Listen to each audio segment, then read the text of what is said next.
Good morning, welcome. We're all in for a wonderful treat today to hear from Heather. My name is Dr. Gina Akers. I'm a colleague of hers here at the command. Dr. Heather Haley has been with the Naval History and Heritage Command about a year almost, since last August, as a historian and a member of the History Advisory Group. She received her PhD in American History from Auburn University in December 2021, with certification in public history and a minor in women's and gender studies. A social historian of the Cold War U.S. Navy. She is the author of numerous articles that center on LGBTQ+ service members, including two forthcoming in the McMullen Naval History Symposium proceedings. As of this week, I'm excited, her first book, tentatively titled Queer in the Cold War, the U.S. Military and the Lavender Scare, is under contract with Cornell University Press. Awesome.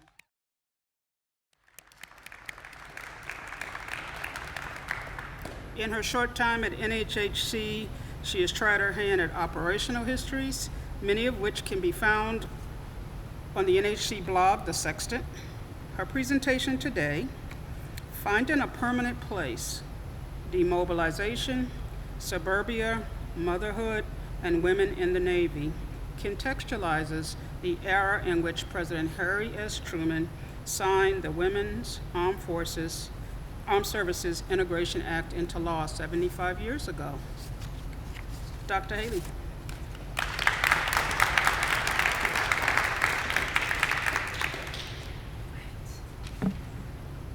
Thank you very much, Gina. Can everyone hear me okay?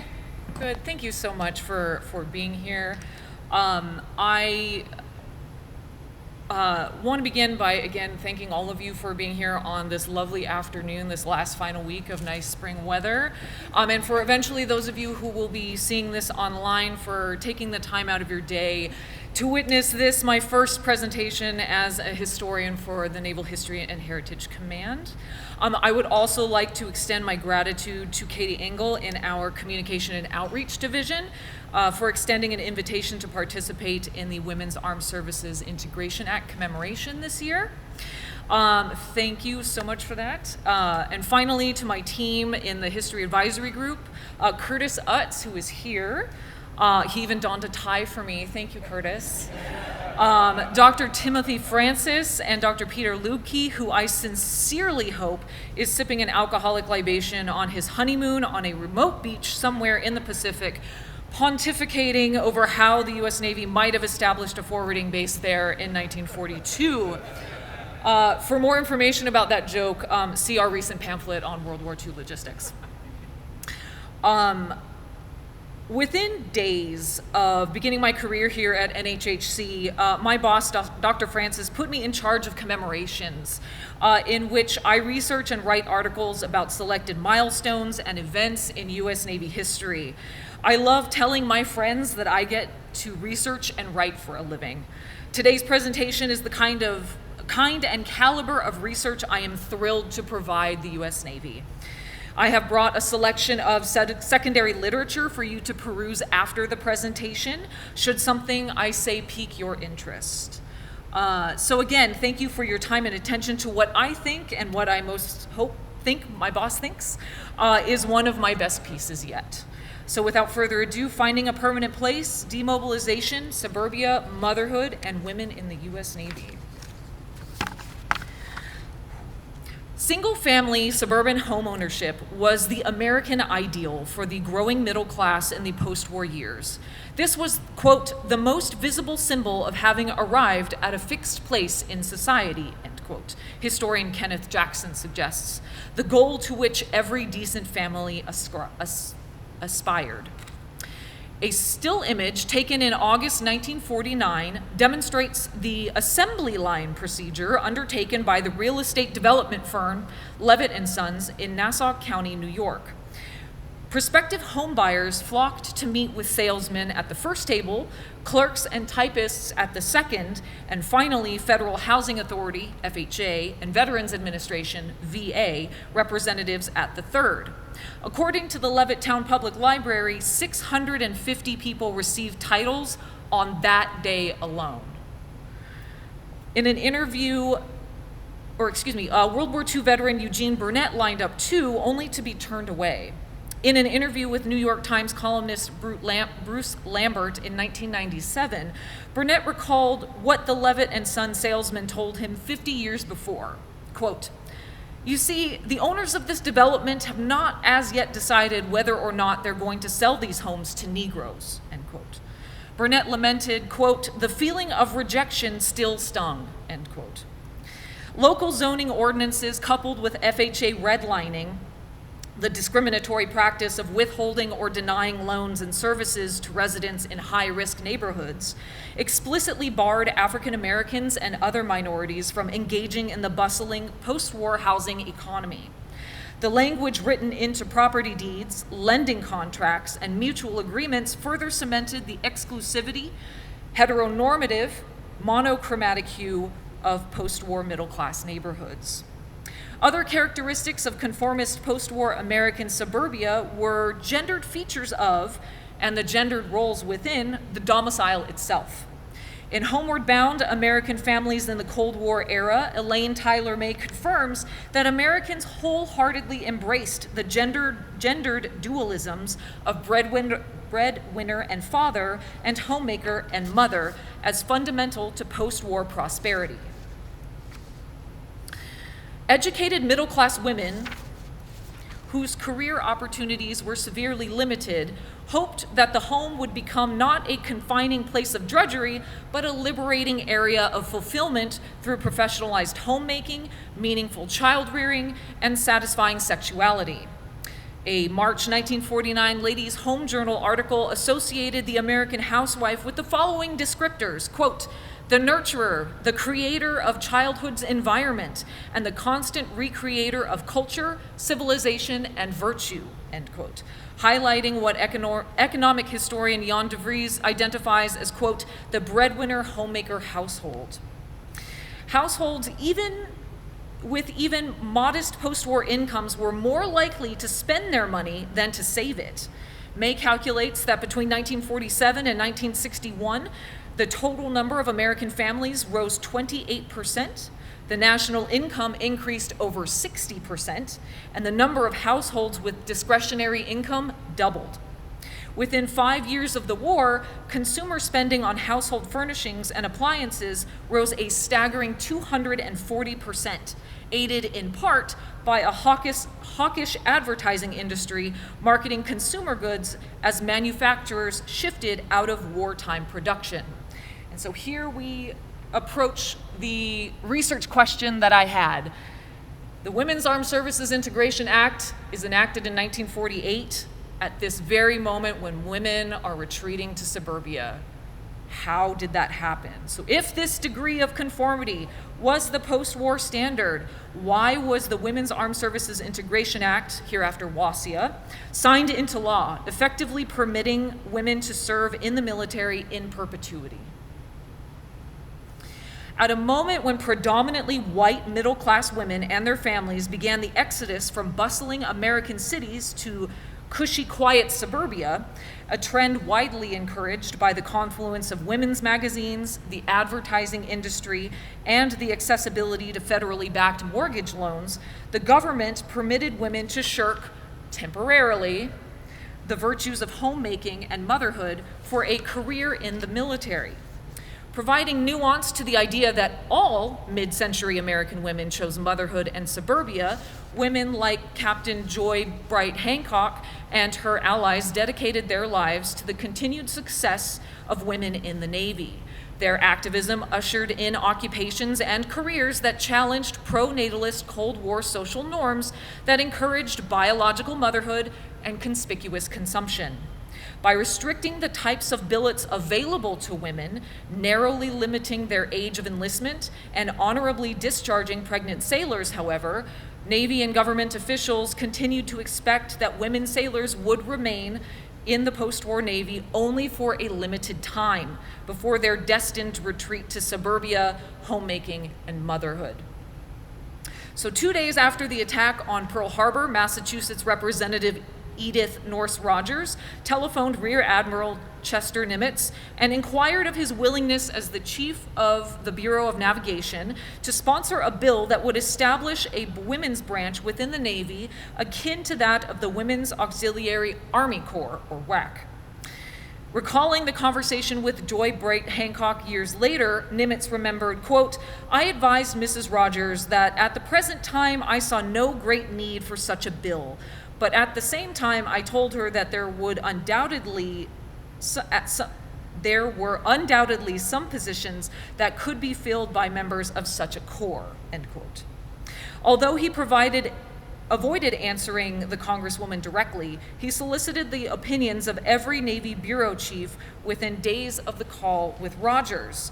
He ordered the chiefs to submit their judgments to the Bureau of Personnel. It was unlikely that Nimitz was suddenly overcome by a bout of altruistic feminism. Instead, Hancock opined, Nimitz feared the congressional creation of a women's reserve on their terms, not one carefully planned by Navy officials. Quote, "This fear," she remarked in her memoir, "rather than any firm conviction as to the need of women, moved him to action, reluctant though he was."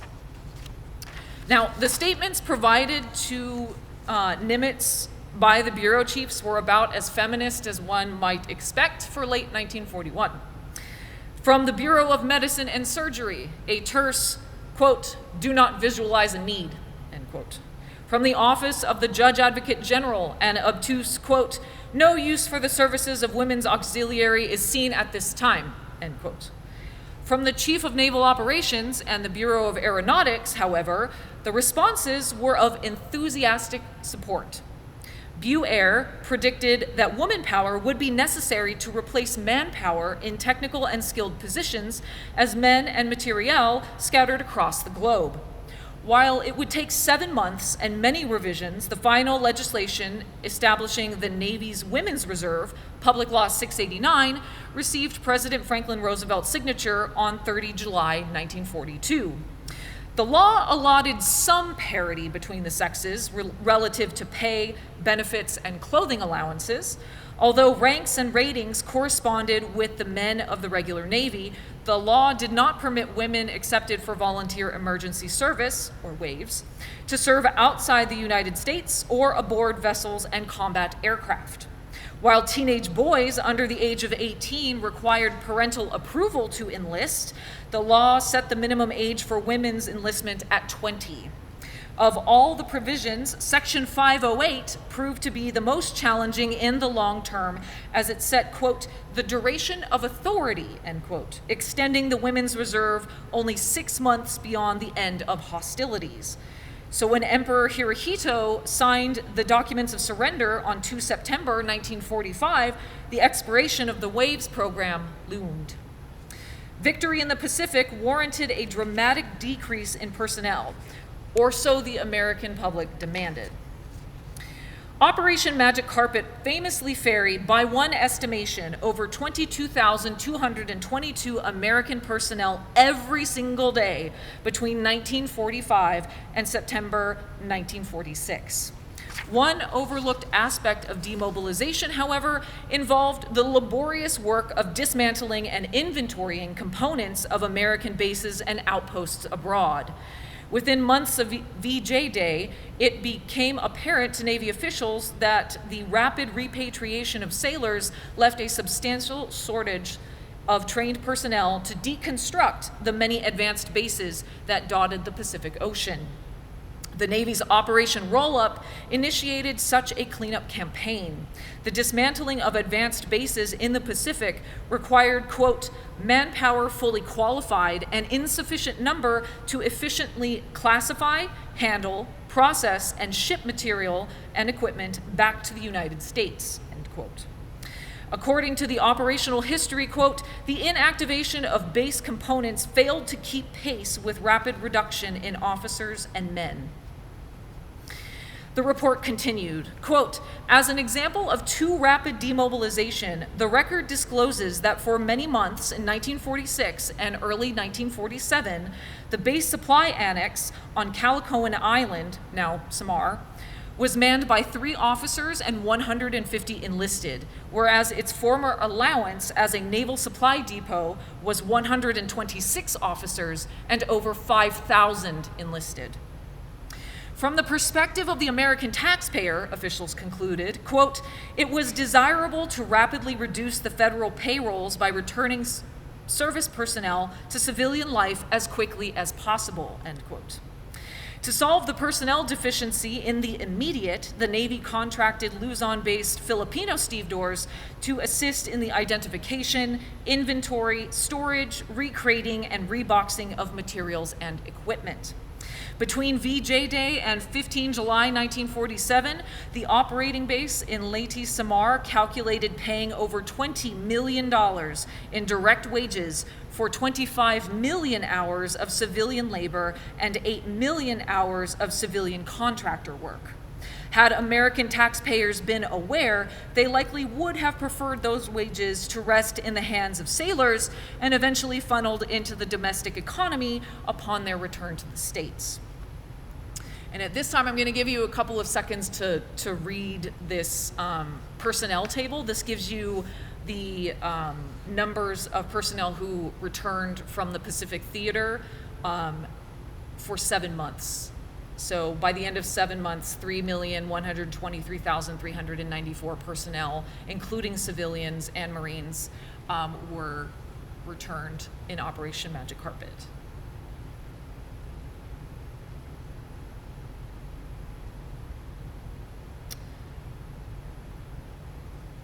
And then this also goes from March 46 to August 46. You can see that the drawdown in that first 7 months was quick.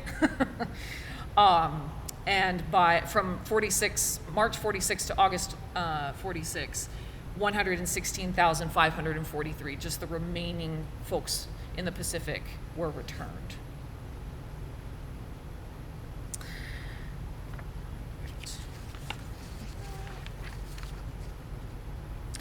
So even before the close of World War II, the siren song of homemaking, conspicuous consumption, and family had permeated the American consciousness. As historian Kate Brown documents, some of the most powerful men overseeing the production of plutonium, quote, worried a great deal about housing, shopping, school, and recreational programs, end quote, as early as 1943 in the township of Richland, Washington. Adjacent to nuclear reactors, these titans of industry had real estate manufacturers construct outwardly appearing middle-class tract homes for their young, affluent, fully employed, and medically monitored working-class employees and their families. This planned community, according to Brown, equated physical and financial security with white middle-class families in a new upscale exclusive bedroom community bankrolled by generous federal subsidies. This socioeconomic trend toward middle-class upward mobility only continued in the post-war years. A, quote, consumer's republic with the post-war power of mass consumption elevating social and economic classes, U.S. capitalism was a symbolic alternative to the communist deprivation present in the Soviet Union. Home ownership rates between 1940 and 1960 increased from 44% to 62%, making the domicile, quote, the quintessential mass consumer commodity, end quote, as it probably remains today. According to data compiled by the U.S. Census Bureau, the Department of Labor, and the Department of Commerce, construction crews broke ground on an astonishing 1 million homes across America in 1949, nearly 5 times the number recorded in 1945. The following year, in 1950, home builders broke records again, laying foundations for an additional 1.4 million homes. And these were called victory homes. The majority were single-family, tract-style residences in urban and rural non-farm locations. This post-war housing boom was as much a result of an expanding housing industry as it was the economic reach of the federal government.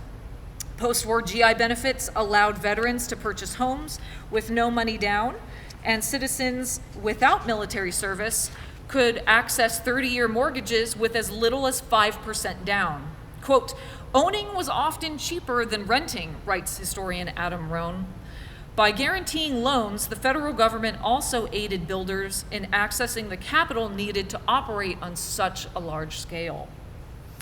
Most returning GIs, about 40% of the male population, and their sweethearts could generally rely on federal benefits, the financial support of federally backed mortgage loans with no money down, to purchase their family home. There were a number of women sailors, however, determined to remain on active duty and not merely as reservists called up in an emergency. Joy Bright Hancock, in her role as Assistant Director Plans of the Women's Reserve, found that her position allowed her the latitude to find a permanent place for women in the Navy. Not only was Hancock ideally placed in the organizational structure to effect institutional change, but Hancock herself embodied what the Navy ultimately sought in its female recruits. Hancock was one of the 11,275 female yeomen who enlisted during World War I.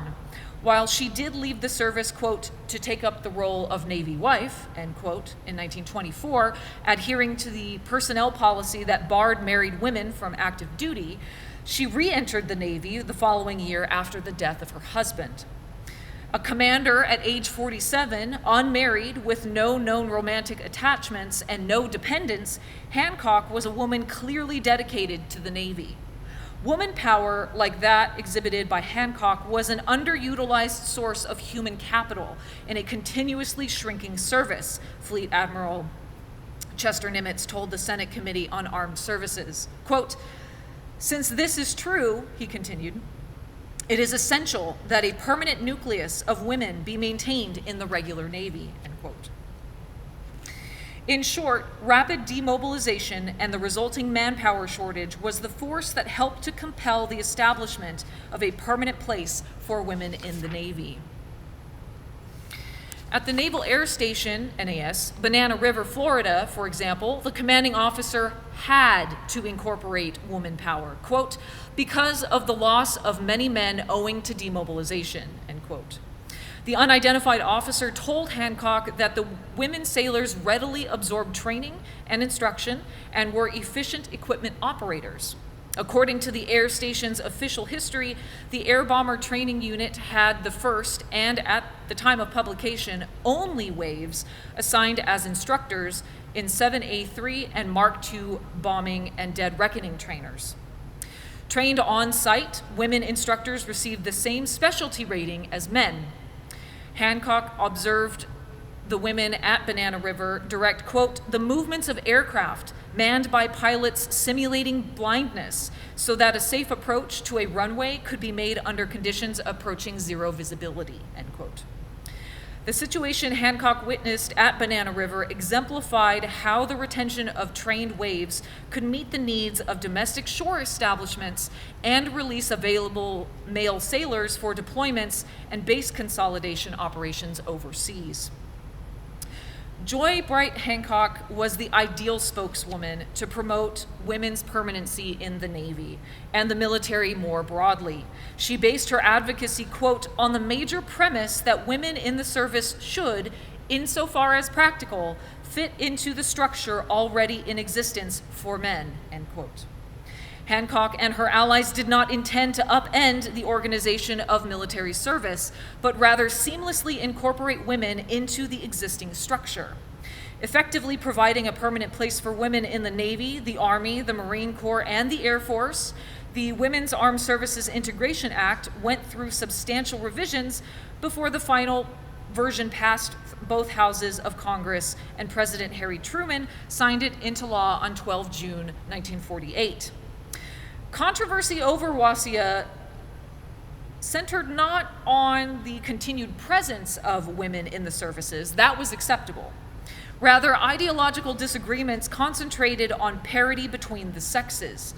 In the language emulating its legislative predecessor, that established by the WAVES program, WASIA provisions relating to pay, leave, money allowances for subsistence and rental of quarters, mileage and other travel allowances, or other allowances, benefits, or emoluments, mandated parity between men and women.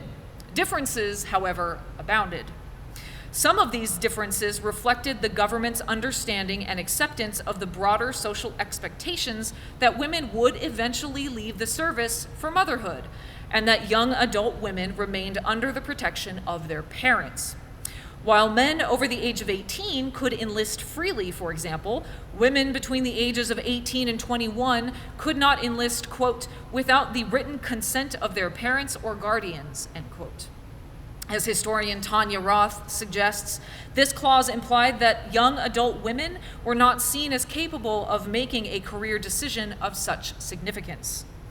With the enactment of the WASIA, the government identified 21 as the age at which point a woman could make the personal decision to join the military. Further, any woman who became pregnant while on active duty, regardless of marital status, was to be, quote, discharged for the convenience of the government under honorable conditions, end quote. This prohibition, Rear Admiral Thomas Sprague confirmed to the Senate Committee on Armed Services, was, quote, applicable to women only, end quote. Despite the equitable roles played in the creation of offspring, the Navy never initiated an equivalent policy for male sailors who impregnated their partners. The justification for the different treatment of women in these instances centered on the gendered perceptions of parenthood. With the breadwinner homemaker model as the ideal standard to which women should strive, Americans placed a tacit expectation on women to provide around-the-clock childcare. Policies dismissing pregnant servicewomen only reinforced the social importance placed on motherhood and homemaking. At a time in American history when a substantial percentage of young families began to settle in suburbia, the Women's Armed Services Integration Act provided a permanent place for women in the Navy, the Army, the Marines, and the Air Force. The passage of this legislation was less a result of feminist demands for parity with men and more the product of exigency and manpower inefficiency resulting from the drawdown of soldiers and sailors in Europe and the Pacific. Hancock commented in her memoir that the continued training of women reserve personnel, quote, would have justified itself during the period in which demobilization was being carried out and property was being disposed of or stored, end quote. This legislation was also fortunate in timing as well, with manning and budget shortfalls more in mind than later Cold War concerns regarding social disruptions and the domestic communist threat, as highlighted in the McCarthy era. While the WASIA incorporated substantial limitations on women, including capping the number of enlistees at 2% of the total Navy force and women officers to 10% of the authorized number of enlisted women, this legislation nevertheless expanded the occupations available to women beyond what was available in the private sector.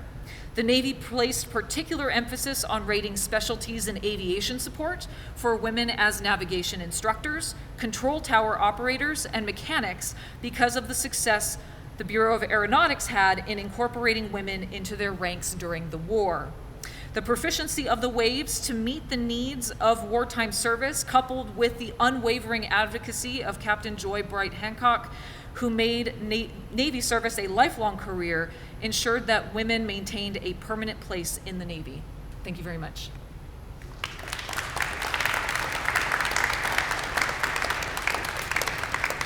And with that, I will take questions from the audience. Yes.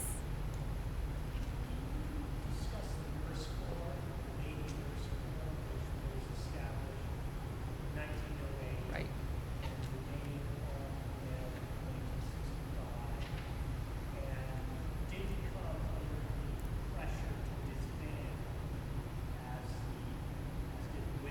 Right.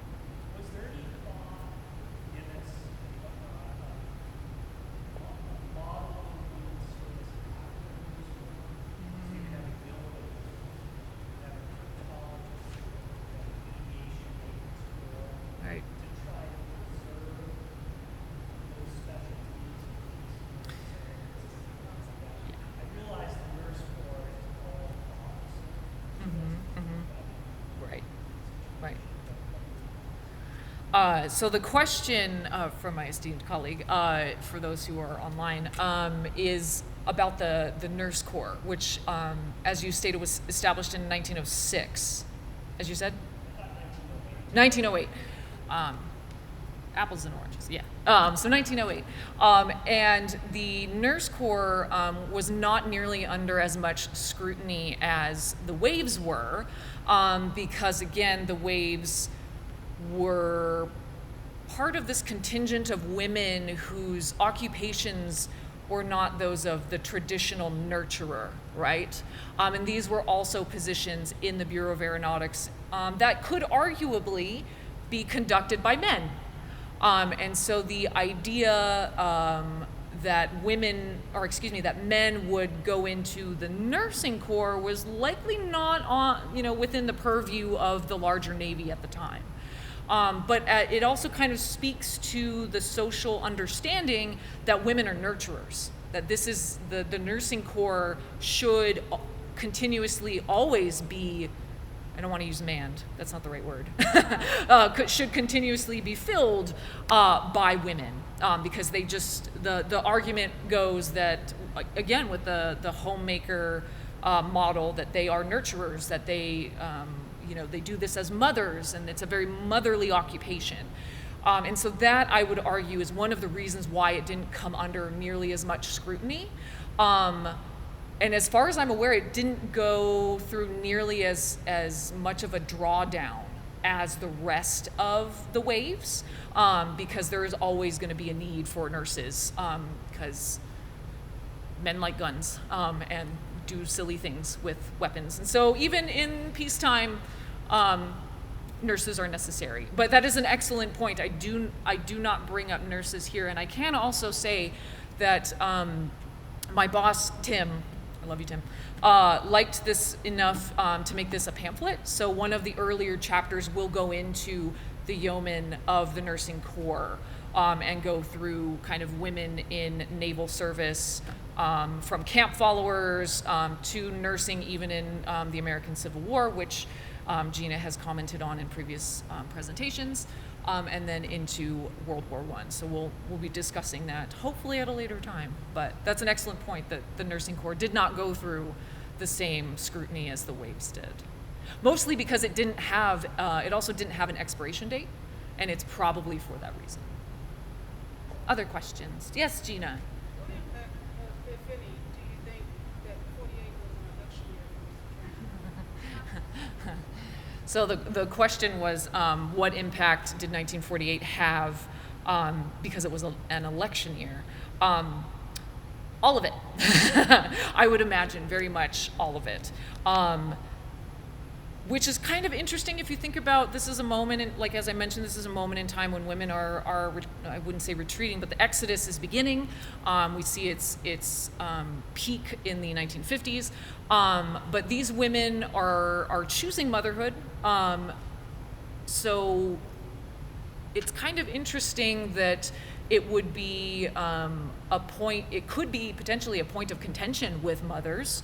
I'm thinking of Phyllis Schlafly much later in the 1970s, in which she feels attacked for being a mother. So while this, like I said, I think that it also kind of speaks to the idea that this is an olive branch. Truman is offering an olive branch that you can serve in the Navy, but the understanding is you're either going to be the ideal, like I described with Joy Bright Hancock, in the sense that she's older. So for those who are currently in the Navy in 1948 and see it as a career, or you're going to be younger, preferably over the age of 21, but it will be temporary. So that's actually quite a huge voting block. And generally, it's while the service was desegregated, the following month, in July 1948, that also kind of opens up a number of votes as well. So I would definitely say that the 1948 election had a huge impact on his signing of the bill. So, yes. Thank you, Heather. Absolutely fabulous, much appreciated. I love the idea that right after demobilization and our but evidence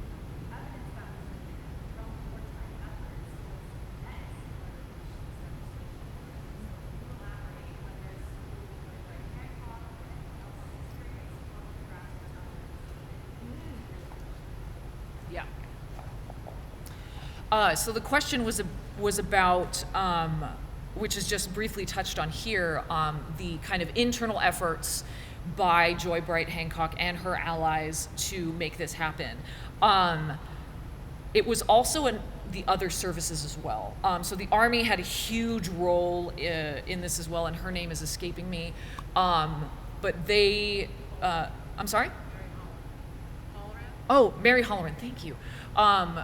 Mary, I'll just say Mary and Joy were instrumental in working together in DC and essentially operating as lobbyists to get the services on board.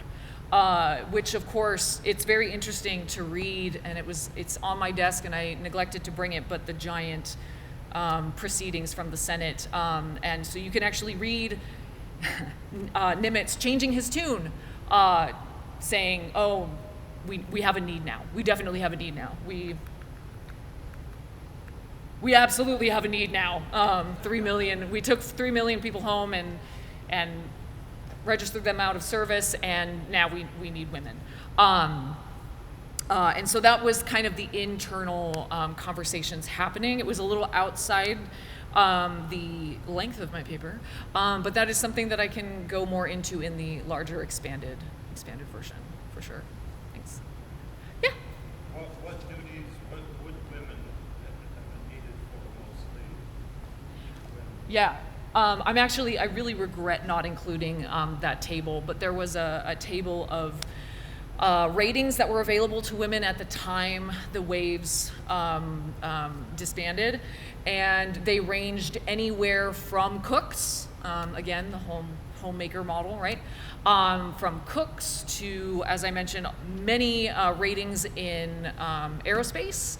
And let's see, there were also telephone operators. So we get back to, if you've ever heard of the Hello Girls from World War I, and it's Army, but I'm sure there was a naval kind of equivalent to that. Nursing, of course. There were also, there was a huge contingent of male collectors, like male women as well. So these were positions that were not necessarily specialties, although there were the specialty for the women at the Banana River location had an X specialty, which is kind of indicates to me that it is a very unique specialty to that particular base. So it really did vary, but these weren't going to be positions. One, they couldn't be positions where they were required overseas, so they certainly couldn't be CBs, right? Although that would have been really awesome. But all of that is to say they would have to be stateside. And in another paper that I wrote for the Sextant, it is mentioned that some women made it out to Hawaii during the war, and that was about as far into the Pacific as they could go, because technically it was part of the United States. We can have conversations about that. But yeah, so yeah, great question. I will get with COD to update the website. Yes, I promise I'll get to you. It just seems like naval aviation was there something unique about that Navy community that led them? So the question is about the Bureau of Aeronautics, and that is because Joy Bright Hancock was instrumental in her role in the Bureau of Aeronautics in World War I, in the interwar years, after her husbands, plural, she had 2 husbands, they both died. I think she thought she was jinxed, so she didn't get married again after that. But all of that is to say she was instrumental in building the Bureau of Aeronautics, so her male superior officers saw how well she had done, again, following the model that she's unmarried, she's got no attachments, so therefore they could ship her anywhere in the United States. And that was one of the reasons why the Bureau of Aeronautics, and by extension the Chief of Naval Operations, those departments were so willing to accept women so quickly after the war. And so truly, if Joy had not been so well received, there could be debate on whether or not this would actually go through. So, Denise. You wanted to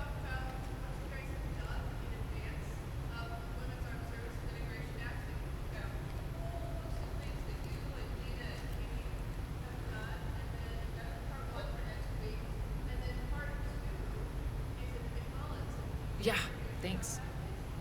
Yeah, so one of the things you learn as a graduate student, which is still that not too far away in my memory, is to combine projects. And so this is actually not only for the Women's Armed Services Integration Act commemoration, but it is also for the McMullen Naval History Symposium as well. So all of this feedback is really great, so I can incorporate it when it is represented again in September.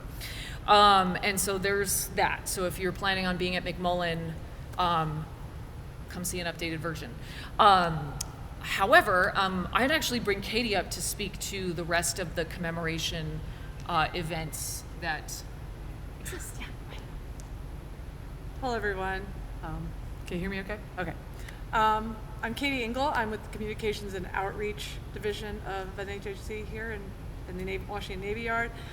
Thank you, Dr. Haley, for a wonderful presentation. So in addition to this in-person presentation, we have launched a new webpage to commemorate the Women's Armed Services Integration Act, WASIA. So that went up yesterday. We actually have papers over here if you want to scan a QR code and go right to it. We also have links to Dr. Haley's blog post if you want to read the essay in full that inspired this talk. It is available via the Sexton, the NHHC blog. We have also been building over the course of the past few months towards this commemoration. I started a series of profiles on women who benefited from the passage of this act in 1948, which are also available via our website. So I hope that you will take the time, both of you viewing online, those of you here in person, take the time to go to our website, see what we have. We welcome your questions, inspire us to create more content and keep commemorating these women. Thank you so much.